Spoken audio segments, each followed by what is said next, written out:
So I'm currently behind the wheel of the 2022 Lexus LX 600, and I want to take a moment to showcase just how easy it is to switch the battery out in your key fob. So first off, grab your key fob, locate this button that says push. You're going to be pushing in the left side of this button, and what that's going to do is it's going to release this manual key that is hidden in here. So kind of push towards the left side of this button and then pull outward, and it will release the key. So there you have the key.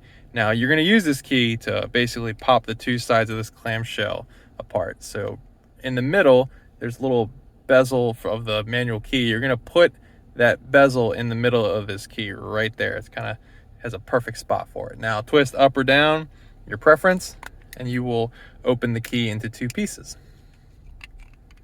Try not to push the buttons to irritate your neighbors or hit the horn button. So now you have two pieces, and then you have the battery right here. So it is a Panasonic CR2032 battery. I will put a link in the description for the cheapest battery on Amazon for you to get to replace it. But you can use the edge of this key. If you have a long fingernail, basically pop this out. I do not need to, it's a fresh battery, but I just wanted to showcase how to do it.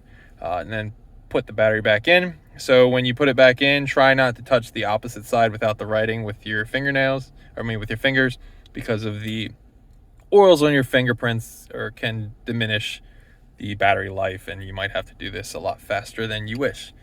Now pretend you pop the battery back in and you basically get the clamshell back together. Like I said, try not to push the buttons.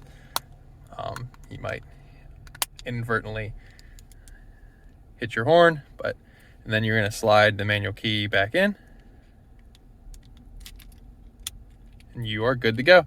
You do not need to code the key to your car or anything crazy like that. You're just swapping out the battery, and you're good to go. Thanks for watching.